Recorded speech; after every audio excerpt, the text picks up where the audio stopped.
Yo Waka Waka Podcast. Let's a beat on the beat. Boom goes a four, booms a fa, booms a fade. Boom goes a four, booms umjama nyamujama. Umwong goes a four, kajya kata mahabara mu mabara nta mibare. Utwana gacha kira, gutyo kirazira. Ukabura umujama nyamujama mu bajama we. Ahemukiye umujama, akoze ibintu bya kibono dora bayibono. Babylon toka. In Waka Waka, Waka Waka Podcast. We give it to them. Rastafari. Yeah, ikaze nishimiye kubaha ikaze ku munsi wa mbere wa Waka Waka Podcast, aho muri mwese aho muri hose nizere ko mukomeje kugira ibihe byiza. Iyi ni Waka Waka Podcast, akaba ari podcast muzajya mubana nanjye Rafiki Choga Style. Akaba ari Waka Waka tuzajya tugirana ibiganiro nyine biri Waka Waka, ibiganiro bya kumuriro. Ni podcast njeho nyuma yuko mba ndi kuri Don Podcast, akaba ari podcast y'umuvandimwe Badrama. Nanashimira cyane ko yazanye igitekerezo cyiza, anyereka n'uburyo bwo kubikora. Akaba ari ibintu mushimira cyane. Rero uyu munsi nkaba nateye intambwe yo kuba nagira podcast yanjye ku giti cyanjye. Abibaza ati nta kwaro ntaki, no, ibintu bimeze neza. N'umuvandimwe ndumva ari ikintu cyamushimisha ko uyu munsi naba nateye intambwe yo kuba natangiza podcast yanjye. Uyu munsi rero ndatangira mbatumira, mu kubatumira ariko nanabashimira. Ndabashimira cyane kubera ko mu rugendo rwanjye rwa muzika mwambaye hafi cyane kuva ku ndirimbo yanjye ya mbere Igipende. Ni indirimbo nasohoye muhita muyikunda munshyigikira mu bihe byari bikomeye, nta muntu washobora kuduha icyizere, ariko mumpa icyizere kandi mugenda mumpa imbaraga zo gukomeza gukora neza no kugira ngo n'imbaraga nakomeje gukoresha mu gusohora ibihangano byakurikiyeho mwagiye mukunda. Numva ko mubifitemo uruhare kubera ko mwampaye motivation, kandi Imana ikomeze ibaha umugisha aho muherereye hose. Kuri iyi podcast rero ndi kubahaho ikaze. Ni podcast yanyu, ni podcast tuzajya duhuriraho tukaganira, tugahana ibitekerezo. Murabizi muri iki gihe isi ifite ibintu byinshi bidutungura, ntabwo ikiduha agahenge. Rero kuri iyi podcast tuzadutumira abantu, dutumira abanyabumenyi baze baduhugure cyangwa se baduha ubumenyi ku bintu bazajya baba bafitemo ubumenyi. Niba hari ibibangamye muri society duhamagara abantu babifitiyemo ubumenyi baze tuganire, twumve ko iyi podcast yagira uruhare mu kuzamura societe yacu, ariko no gukemura ibibazo biri muri societe yacu. Cyane rero tuzakunda kwibanda kuri industry yacu y'umuziki. Ni industry dukunda cyane, ni industry idutunze turi benshi cyane, ni industry twifuriza ko yazamuka ikagera ku rwego rwo hejuru. Ibyo byose rero kubigeraho hakenewe uruhare rwa buri wese mu buryo bwose bushoboka. Nagize uruhare mu kugira ngo music izamuke mfatanyije namwe n'icyizere mwampaye.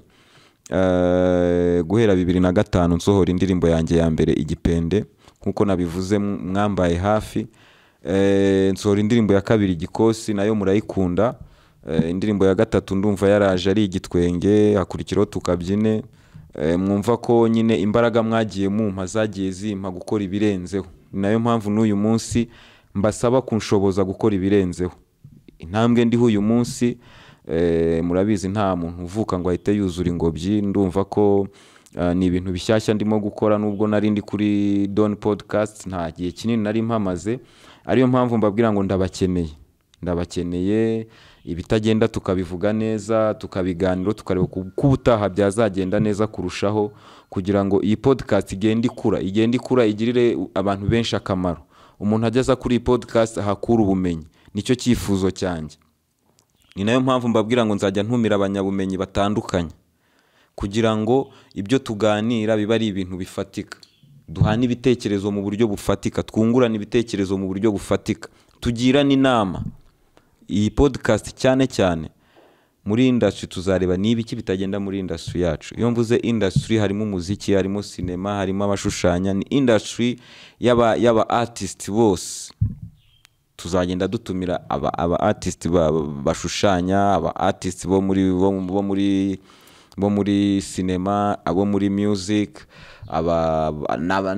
buriya n'abafutubarere n'aba artist, ko iyo uzi gucenga ukina byose ni art mu kibuga, buriya n'ubuhanzi abakinnyi baba bakora.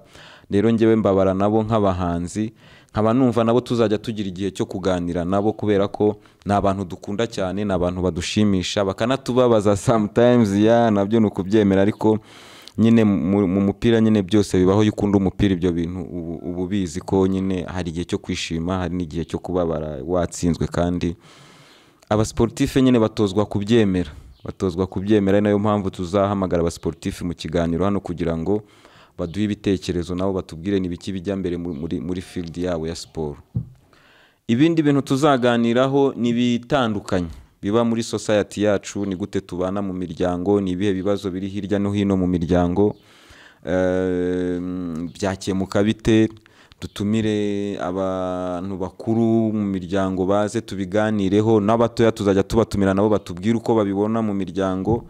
Numva ko ni podcast tuzagiraho ibihe byiza, kandi nanasaba buri wese wumva ko afite icyo yasangiza abandi, umuntu wese wumva ko afite igitekerezo yageza ku bandi, cyangwa se ubumenyi yakungura abandi, kuri iyi podcast ni karibu. Turaza gushyiraho adresse zose, turaza gutangira. Ubu ngubu twatangiye already, ni ukuvuga ngo hari Facebook, hari Instagram, hari TikTok. Ndumva turi gushyiraho na nimero ya telefone, kugira ngo n'undi wese wumva ko afite igitekerezo yaza hano tukaganiriza abantu, nawe azatwegere, aze duha abanyarwanda ibitekerezo, duha abanyarwanda n'ubumenyi nabwo, kutazi ko nta umenya byose. Niba twahamagaye nk'umuntu uzi ibintu by'umuziki, wowe uri muri football, urumva ko ashobora kukongera ubumenyi mu bibera mu muziki.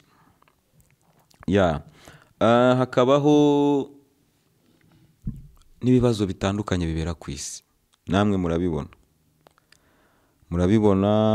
Covid igize gutya iraje iradutigishe, nubwo nshimira itangazamakuru n'abagiye babigiramo uruhare bakoresheje imbuga zabo cyangwa se amachannel yabo, hagiye habaho communication yo ku rwego rwo hejuru, ku buryo abantu bahise bamenya uburyo bakwitwara muri ibyo bihe bigoye. Icyo ngicyo rero nicyo Waka Waka podcast ije gukora, nicyo Waka Waka podcast tuzajya tuganiraho, ni ukureba ibihe turimo tukamenya n'uburyo twabyitwaramo, tukamenya uburyo nari ntanze urugero kuri Covid. Babonye ko Covid yaraje, abantu amavideo arasohoka, abatanga inama barazitanga. Umuntu ahari mu rugo ntabwo yigeze abura aho yakura amakuru, yamubwira uburyo yakwitwara muri ibyo bihe byari bikomeye. Ari nayo mpamvu uyu munsi tuvugana hari intambara, tuvuge muri Ukraine ni intambara iri kuba, bagashaka kutwizeza ko ariyo ntambara yonyine iri ku isi, ariko ku isi hari intambara nyinshi zirimo kwirengagizwa. Muri uko kwirengagizwa hari amakuru atariyo duhabwa ava mu bibera muri Ukraine, hagati ya Ukraine na Russia. Ibyo byose tubona amakuru, navuga ngo ari forgery, kubera ko dukurikirana ibitangazamakuru by'uruhande rumwe. Kuri iyi podcast tuzatumira abanyabumenyi, tuzatumira inararibonye, tuzatumira n'abasesenguzi, uko hazagenda hajya impinduka hariya hantu, cyangwa se n'ahandi hari ibintu bitagenda, haba muri Amerika, y'Amajyepfo, haba muri Afurika, haba hehe, tuzabiganiraho hano kuri podcast. Tuzagerageza gutumira ababizi baze bicare hano batuganirize. Hari debate tuzajya tugirana njye namwe, tukicara tukaganira, tukavuga tuti iki kintu cyabaye murakibona gute, twakitwaramo gute. Ibyo byose rero ni ibintu bizagenda bivugirwa kuri iyi podcast. Akaba ariyo mpamvu mbasaba kunshyigikira. Natangiye mbivuga nkuko mwashyigikiye ntangira umuziki, n'uyu munsi ndabasaba ko munshyigikira iyi podcast igisohoka, abantu banjye, abantu b'inshuti zanjye, abantu mumfite ku mutima, kuko nkuko nabibabwiye ni mwebwe mana zanjye, ni mwebwe mana zanjye, kubera ko nabisobanuye. Imana sinzigera mpura nayo gutya vis-a-vis, no. Imana nimwe yakoresheje, muranshyigikira, ngera aho nageze, n'umuziki tugeze aho wageze. Ni nayo mpamvu n'uyu munsi ciye bugufi imbere yanyu, mbasaba nanone kunshyigikira muri iyi jani nshyashya ntangiye uyu munsi. Ndabasaba ko mwajya munshyiraho ibitekerezo, ibitagenda neza nkabibona, nkamenya uburyo nakosora kugira ngo podcast izatunogere twese.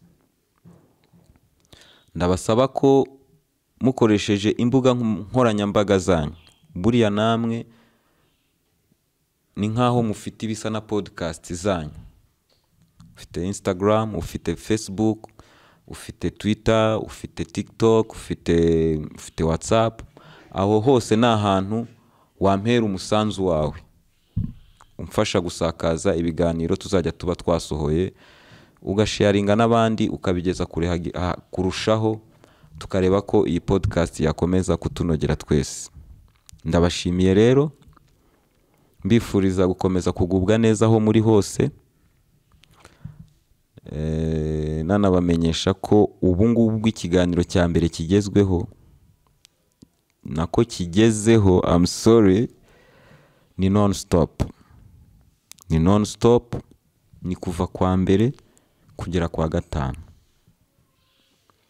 Ibiganiro 5 mu cyumweru, muri weekend tukabaha time yo kuba mwabisubiramo mukabireba neza, cyangwa se niba wararebyeho agace gato ugasubiramo ukaba wakireba cyose, kuko hano tuzajya dukora ibiganiro birimo ibitekerezo kuva ku ntangiriro kugera ku iherezo. Nkaba mfite n'igitekerezo cy'uko podcast izagenda ikura. Dufite target nyinshi kuri iyi podcast. Hari ibintu byinshi twifuza kongera muri iyi podcast kugira ngo ibashe kuba nziza kurushaho. Uko igenda ikura nuko mugenda murushaho kunshyigikira, niko ibyo byose bizagenda bishoboka. Ndabashimiye cyane rero. Iki ni ikiganiro cya mbere. Nizeye ko tugiye kuzajya tugirana ibihe byiza. Mukande like, mukomentinge, musubscribinge, cyane cyane mukore share. Rastafari, Imana ibahe umugisha.